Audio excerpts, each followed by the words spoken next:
What's up, LinkedIn / YouTube? So this is the second part of the video for The Fountainhead by Ayn Rand. So in the previous video, where I'm just giving you my take on the fiction and how it is.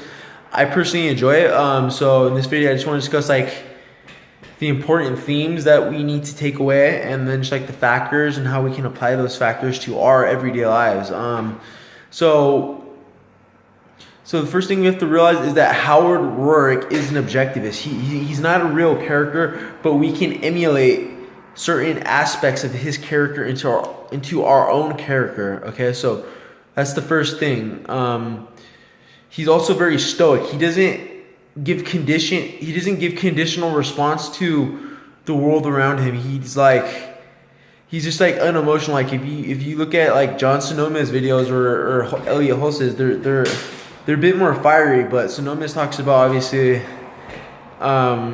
this idea of stoicism, of just being unemotional to the issues involved here, and solving them accordingly, rather than providing yourself an emotional response to the problem or the issue. So that's the first thing that Howard Roark tells us or teaches us. He wants to become an architect. He doesn't care that Peter Keating is more successful than him. He doesn't care. It's not even remotely relevant to him in any capacity nor any form.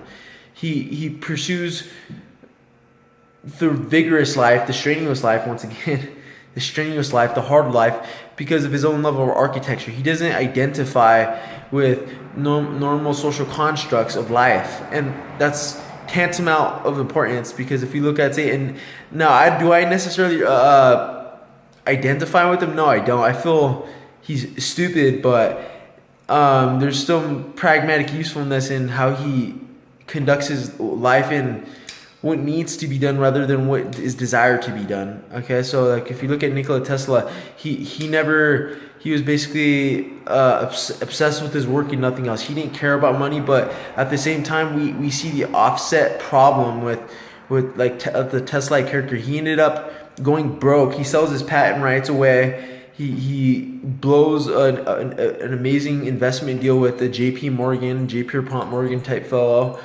Invests $150,000 for free electricity, and he doesn't have the correct schematics necessary, and then he withdraws from the social aspect of life and just lives the life of a recluse, and it's just basically a waste of time, and just squanders his talents. And I would say a Noah or a Howard Roark is a similar fellow, but the only distinction is that these characters are honorable. They're of high character in that respect because they live their own lives, and they follow the condition of how they wish to seek and live their lives. He doesn't identify with broke old architecture because it's been done, it's been replicated, and then there's no other field to replicate it in. So how is that relevant to us? Well, the first things first. I'll give a real example. So yesterday I popped my back tire because I overinflated the tire to 92.5 psi. It should have been half that, but I didn't have an air pressure gauge. So that lost me a decent sum of money. So no, rather than getting emotional, because I wanted to go to this event or party, if you will, for networking purposes, but it didn't pan out as I expected it to, and I almost crashed because of my own ignorance. But the point being, though, is I didn't get mad about it, and I didn't engage with the situation. I just went along with the situation so that we can create a problem-solving mentality is what's needed. So that's what Howard Roark is, and that's what you guys need to be in your own lives. Is everyone gets frustrated with Howard Roark because he's in absolute control of his own emotions. He's too in control, which is good, and it can be bad, and people get flustered with him, and they end up looking like idiots because they give a misproportioned emotional response to a person that's kind and emotionally strong. He's certain of his position. So I definitely believe this is useful if you're in your own workplace and you're running into issues with your boss, rather than, I'm realizing this now, is rather than resenting or just doing anything, just see it from a disconnected, unemotionalist point of resolving your problem and then ascertaining what needs to be done to fix the issue. Okay, so like if you're drinking alcohol, you have to stop drinking alcohol, or you're not going to get what you want. It's that simple. Like for myself, like I need to get work or I will go broke. It's that simple. There's no point in getting frustrated, and then there's no point in being emotional about something, because emotions are inherently impulsive.